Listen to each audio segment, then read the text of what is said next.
प्रिय छात्र एवं छात्राओं, ऑनलाइन शिक्षण कार्य में गूगल प्लेटफॉर्म पर आप सभी का स्वागत एवं अभिनंदन। आज हम सब द्वितीय यूनिट विकास के मार्ग में संस्थागत एवं सांस्कृतिक बाधाएं, उसके आगे के जो बिंदु हैं उस पर संक्षेप में चर्चा करने का हम सब प्रयास करेंगे।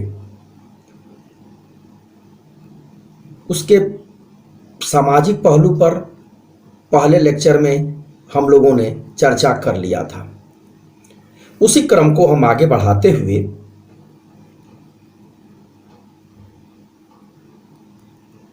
महिलाओं की परंपरागत स्थिति का विस्थापन या परिवर्तन, यहां से हम लोग शुरू करें, क्योंकि संयुक्त परिवार, लिंग भेद, महिला उद्यमिता, इन सब बिंदुओं पर चर्चाएं हो चुकी हैं।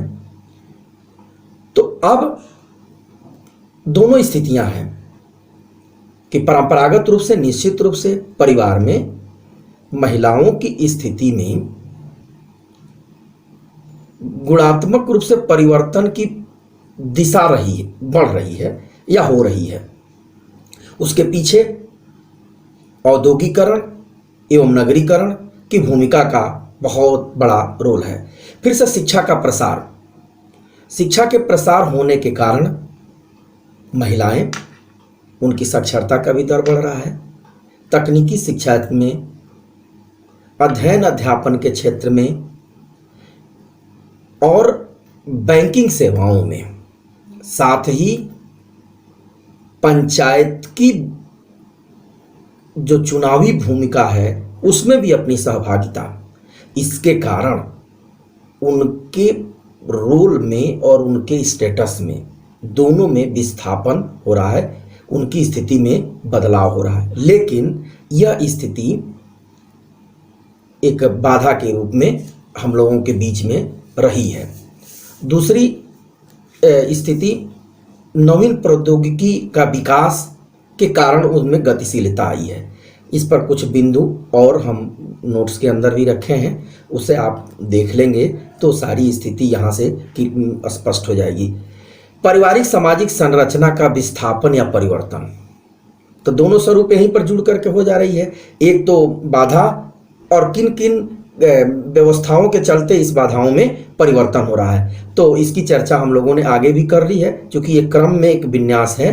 तो पारिवारिक सामाजिक संरचना में बदलाव होने के कारण परिवर्तन की स्थिति बदल रही है या परिवर्तन हो रहा है, लेकिन ये संरचना निश्चित रूप से बाधक का काम की है। संयुक्त परिवार व्यवस्था प्रायः देखा जाए तो यह परंपरागत रूप से विकास के मार्ग में वो दिशा देने में समर्थ नहीं रही जो एकांकी परिवार की व्यवस्थाओं ने किया, क्योंकि एकांकी परिवार की व्यवस्थाओं में किसी व्यक्ति विशेष के अंदर, या यूं कहें कि पति पत्नी दोनों के अंदर, वो क्षमताएं, योग्यताएं या वो अवसर होता है कि किसी दूसरे दबाव के बिना उन अवसरों को लाभ की स्थिति में ले आने में वो समर्थ होते हैं।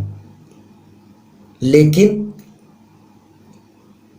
संयुक्त परिवार की स्थिति में तमाम दबाव की स्थितियां होती हैं, वो चाहे मूल्य की हो, मान्यताओं की हो, या संरचना का हो, या कार्य क्षेत्र में ऐसी स्थिति हो कि वो काम होने के बजाय दूसरा काम ज़्यादा महत्वपूर्ण हो। तो इन स्थितियों के कारण और जाति सामाजिक संरचना का विस्थापन या परिवर्तन, अब जाति का तो सामाजिक संरचना का जो तीसरा तत्व जाति व्यवस्था, इसने भी अवरोधक का काम किया है, क्योंकि शुरुआती दौरों में बहुत सारे परिवर्तनों के बावजूद भी यह स्थिति बनी रही कि व्यवसायगत जो आनुवांशिक रूप से प्राप्त होता था उसको बदलने में बड़ी कठिनाइयां थी। यदि उसको बदल करके कोई काम करना चाहता था तो उसके मार्ग में बहुत बाधाएं थीं। लेकिन आज अब ये चीज बहुत बदली है। अब ये कोई सीमा नहीं है कि इस जाति समूह या इस जाति सामाजिक संरचना के लोग इसी काम को आगे आने वाली पीढ़ियां भी उसको करेंगी, वो भी करेगा, क्योंकि ये दादा परदादाओं के द्वारा मिली हुई चीज है, ये धरोहर है या विरासत है। तो विरासत किसी दूसरे संदर्भ में ये ठीक होगा, अन्य जगहों पर ठीक है, लेकिन कार्य पद्धति के दृष्टिकोण से यह स्थिति ज़्यादा बेहतर नहीं है। तो इसलिए तमाम ऐसी चीज़ें हुई जिसके कारण इस व्यवसाय के बदलाव के लिए अवसर उपलब्ध हो गया। और एक जो सबसे खूबसूरत चीज़ हुई, जो भारतीय समाज के लिए एक स्टिग्मा के रूप में थी, वो था अनटचेबिलिटी। तो आज इन 70-72 साल की एक कालखंड जो बीता है, हम लोग यहाँ आज 21वीं शताब्दी में जब प्रवेश किए हैं, तो सामाजिक संरचना का जो तत्व, जाति व्यवस्था का जो अस्पृश्यता का जो कलंक था, वो काफ़ी हद तक धुल गया है। आज सबकी जातियाँ पूछना, जाति के अनुसार काम को प्रतिपादित करना, ये अब कोई श्रृंखला विद्यमान नहीं है। कहीं अब 135 करोड़ की आबादी जनसंख्या में, इतने बड़े क्षेत्रफल भूभाग में एक दो कुछ ऐसी चीज़ें हों तो होगी भी, क्योंकि वो हमारे संरचना का भाग है, वो हमारी अवस्था का भाग है। तो जो वो चीज़ होगी, तो ऐसा ये बिल्कुल कह देना कि ये चीज़ नहीं होगी, लेकिन सामान्य रूप से आज चाहे वो संवैधानिक व्यवस्था के रूप में हो या किसी अन्य रूप में हो, अस्पृश्यता के अंत ने तमाम सारे द्वारों को खोला है। तो अस्पृश्यता रहने के कारण सामाजिक संरचना में ये बाधा के रूप में रहा और ये अवरोधक था। तो गति को प्रदान करने के लिए बहुत सारा समय भारतीय शासन व्यवस्था करने वाले लोगों को और शासन नीति वाले लोगों को इसमें ज़्यादा ऊर्जा खर्च हुई कि इस तरह के प्लेटफॉर्म्स को तैयार किया गया। खैर, वो प्लेटफॉर्म सब तैयार है। धार्मिक अनुष्ठानों में अंधविश्वास, कर्मकांड और कर्मकांड में जटिलता, ये भारतीय समाज की सबसे बड़ी संरचना का देन रही है। धीरे धीरे इसमें बदलाव हो रहा है, अंधविश्वास कम हो रहा है, विज्ञान और नई तर्क संगत गतिविधियों के कारण, वैज्ञानिक सोच और टेम्पर्ड होने के कारण ये अंधविश्वासों में आज कमी देखने को मिल रही है। तो संक्षेप में अब हम कुछ बिंदु आपके सामने रख देते हैं कि निहित स्वार्थ एवं नौकरशाही का प्रतिरोध, ये सबसे बड़ी बाधा हमारे संस्थागत और सांस्कृतिक बाधाओं के रूप में एक बड़े आप हेडिंग के रूप में देखें तो निहित स्वार्थ एवं नौकरशाही का प्रतिरोध ये बना रहा। ये भी एक बहुत बड़ी बाधा विकास के मार्ग में रही। परिवर्तन और विकास विरोधी मनोवृत्ति, जिसकी हम लोगों ने आगे इसके पहले चर्चा कर ली कि ये सब चीज़ें जीवन व्यवहार में बदलाव होने के कारण इस मनोवृत्ति में भी बदलाव हुआ है। लेकिन इसको हम बाधा के रूप में एक जगह जब लिखने की बात होगी कि कौन कौन सी बाधाएं हैं, जिसको आप अपने एग्जामिनेशन में जब इसको लिखना होगा, तो इसमें पहले निहित स्वार्थ एवं नौकरशाही का प्रतिरोध, इसको पहली हेडिंग के रूप में कर सकते हैं। परिवर्तन और विकास की विरोधाभासी मनोवृत्ति, धर्म, रूढ़ियाँ एवं परंपराएं, इस पर हम लोगों ने बहुत चर्चा कर ली है। आप इस पर, ये भी एक बाधा के रूप में हम लोगों के सामने विद्यमान रहा है। परिवार की संरचना, ये भी एक बाधा के रूप में हम लोगों के सामने उपस्थित रही है। तो ये कुछ ऐसी चीज़ें हैं जो बाधा के रूप में हम देख सकते हैं। फिर राजनैतिक और प्रशासनिक ढांचा, तो बहुत लंबा समय कालखंड गुजरा आप हमारे यहाँ की राजनैतिक और प्रशासनिक ढांचा को ठीक करने में। जब तक राजनैतिक और प्रशासनिक ढांचा सही नहीं होगा तब तक विकास के किसी भी चीज को अंतिम पायदान तक ले जाने में कठिनाई होगी। 1984 के बाद जब माननीय राजीव गांधी जी प्रधानमंत्री बने थे तो एक बार उन्होंने अपने संबोधन में बड़ी ईमानदारी के साथ सत्ता के शीर्ष से इस बात को स्वीकार किया था कि यदि केंद्र से 1 रुपया वो चलता है तो अंतिम गांव की इकाई के व्यक्ति तक पहुंचते पहुंचते वो 1 रुपया 10 पैसे में बदल जाता है। तो आप इसको सोचिए कि जब वो करोड़ों करोड़ों रुपए की जो योजनाएं हैं जो हमारे अंतिम व्यक्ति तक उसको पहुंचना है, लाभार्थी तक पहुंचना है, तो भ्रष्टाचार या वो व्यवस्था ऐसी है कि उस व्यवस्था के कारण वो लाभ उस स्थिति तक नहीं पहुंच पाती। अब 1 रुपये का 10 पैसा, अब सोचिए कि ये बात हम लोगों को 90 के दशक के बीच में थी। अब इन 30 वर्षों के बीच में कुछ हद तक कम हुआ है, लेकिन आज हमारी राजनैतिक व्यवस्था और प्रशासनिक व्यवस्था के अंदर ये भ्रष्टाचार या सुविधा शुल्क यह हमारे विकास के मार्ग का सबसे बड़ा दीमक है। वो उस जगह तक नहीं पहुंच पा रहा है जो पहुंचना चाहिए। तमाम उसके लिए प्रयास हो रहे हैं।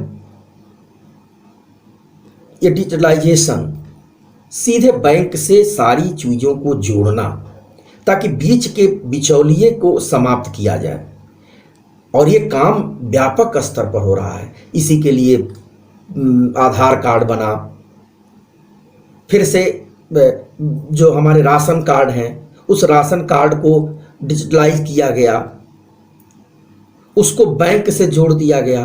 तो जब कोई ऐसी चीज़, कोई योजना हो, वो योजना अंतिम व्यक्ति जो लाभार्थी है जिस तक वो सारी चीज़ें ईमानदारी से पहुँचे, तो इसलिए प्रशासनिक ढांचा में लगातार बदलाव की ज़रूरत है, और ये तभी होगा जब वहाँ पर पारदर्शिता होगी। फिर से सामाजिक संस्तरण विद्यमान शुरू से है था, आज भी उच्च वर्ग, उच्च मध्यम वर्ग, मध्यम वर्ग, निम्न मध्यम वर्ग, निम्न वर्ग, निम्न निम्न वर्ग, फिर गरीबी रेखा से नीचे, इतनी हायरार्की अपनी सोसाइटी के अंदर विद्यमान है, इतने क्लास हैं, उन क्लास के चलते कॉन्फ्लिक्ट भी है। तो इनके स्थिति के कारण अब पहले हम लोगों ने जब शुरुआती दौर में ये बात जब इसमें हम लोगों ने किया था तो ये चर्चा हम लोगों ने की थी कि सोशलिस्टिक पैटर्न ऑफ सोसाइटी की बात अपने यहाँ हुई। ये बहुत बड़ी फिलॉसफी थी, और उस फिलॉसफी में यही था कि दोनों के सामाजिक और आर्थिक जो बीच का जो गैप है वो थोड़ा धीरे धीरे वो कम हो, और आर्थिक संसाधनों पर, सामाजिक संसाधनों पर, प्राकृतिक रिसोर्सेज पर अंतिम व्यक्ति का अधिकार आए, या वो उसको समझे कि हाँ ये चीज मेरे लिए है। प्रिय छात्र छात्राओं, इस स्थिति में अभी बहुत कुछ किया जाना बाकी है और होना है। तो इसमें एक जो ये बिंदु होगी कि सामाजिक संस्तरण, इसके बीच के भी गैप को हमको समाप्त करना होगा। इच्छाएं एवं आवश्यकताएं, इच्छाओं की कोई सीमा नहीं है, वो सही दिशा में हो, सही तरीके से हो, और अच्छे लक्ष्य की प्राप्ति के लिए हो, और आवश्यकताएं हमारी ऐसी हों कि जिसे हम प्राप्त करने की स्थिति में हों। तो आज इन 2 लेक्चर्स के माध्यम से हम दूसरी जो यूनिट है ऑनलाइन कक्षा गूगल क्लासरूम प्लेटफॉर्म पर आप लोगों के साथ हम लोग ने शेयर किया, बात की। आज कल इस क्लास को अपलोड किया जाएगा आपके पास। इसके साथ ही इन 2 कक्षाओं के बाद कुछ महत्वपूर्ण बिंदु जो हमने कई जगहों से इकट्ठा करके उसको निर्मित किया है, उसे भी आपके पास मैं अपलोड करूँगा। तो 2 कक्षाओं और नोट्स के माध्यम से मैं उम्मीद करता हूँ कि विकास के मार्ग में सामाजिक एवं सांस्कृतिक जो बाधाएं हैं और वो बाधाएं कैसे हम लोगों ने कालखंडों में धीरे धीरे करके ख़त्म किया है और अब इस स्थिति में हैं कि वो अब बाधाएं उस रूप में हमारे काम को प्रभावित नहीं करती हैं जिस रूप में अक्सर हुआ करती थी। तो आज हम अपनी बात यहीं पर समाप्त करेंगे।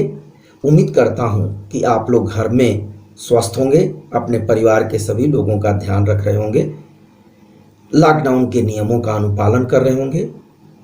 स्वास्थ्य की ढेर सारी मंगलमय शुभकामनाओं के साथ बहुत बहुत धन्यवाद गूगल क्लासरूम प्लेटफॉर्म पर जुड़ने के लिए। Thank you.